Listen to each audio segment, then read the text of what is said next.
Guys जय हिंद। आज का सवाल गाइस घातांक तथा करनी से सिंपल सा सवाल लिया हूं, लेकिन बच्चे इसमें कंफ्यूज होते हैं बनाने में। बेसिक सा सवाल है, चलिए इसको कैसे बनाते हैं ध्यान दीजिएगा। देखिए पहले तो आपको एक्सपोनेंट कुछ फार्मूले याद रखने पड़ेंगे। क्या है यहाँ पे डिवाइड है ना, चलो हम लोग डिवाइड का ही फार्मूला लिख लेते हैं। क्या होता है,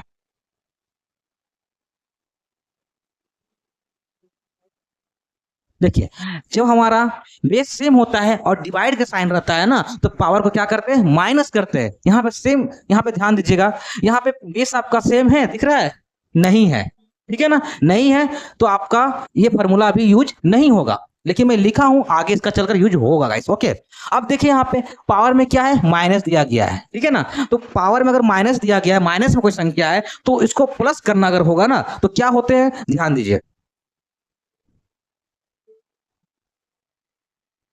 पी बाई क्यू के रूप में पावर में माइनस दिया गया तो क्या करेंगे, क्यू ऊपर चला जाएगा, पी नीचे चल जाएगा और सिर्फ एम लिखाएगा। क्लियर हुआ, मतलब कहने का मतलब है कि अगर माइनस को हटाना है ना, तो क्या करोगे, नीचे की संख्या ऊपर करोगे, ऊपर की संख्या नीचे कर दोगे और ये साइन हटा दोगे।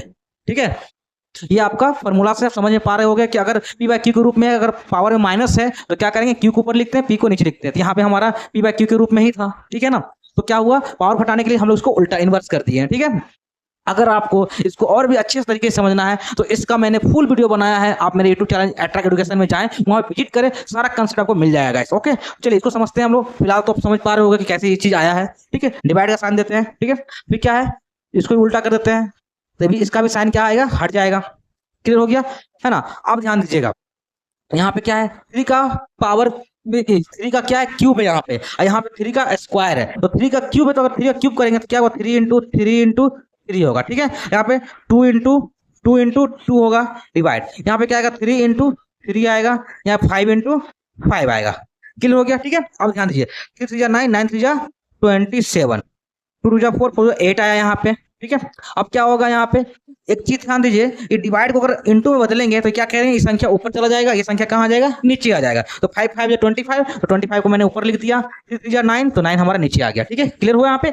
डिवाइड को मल्टीप्लाई में चेंज किए हैं तो नीचे की संख्या ऊपर जाएगी, ऊपर संख्या नीचे आएंगे। कैसे कैसे कंसेप्ट को मैं सिखा रहा हूँ, ध्यान से देखिएगा। ओके, उसको देखिए, 9 का 27 थ्री टाइम में, ठीक है, अब तो कटेगा नहीं, तो थ्री को 25 से मल्टीप्लाई करेंगे, 25 से क्या आएगा 75, नीचे 8 बचा तो 8 आपका ये लिखा जाएगा। तो ये आपका फाइनल आंसर आया गाइस। तो उम्मीद करता हूँ ऐसे सवालों में आप बिल्कुल कंफ्यूज नहीं होना है, कंसेप्ट को समझना है और आसानी से बनाना है। वीडियो में अगर आपको समझ में आया हो कुछ भी, तभी आप मेरे पेज को फॉलो लाइक शेयर करें। अगर नहीं समझ में आया स्किप कर सकते हैं, कोई प्रॉब्लम नहीं। मैं हर बार बोलता हूँ सीखने को मिले उसी वीडियो को आप कुछ देखें, अपना टाइम दें, आपका टाइम बहुत ही वैल्यूएबल है। मिलता हूँ नेक्स्ट वीडियो में, अभी के लिए ऑल द बेस्ट।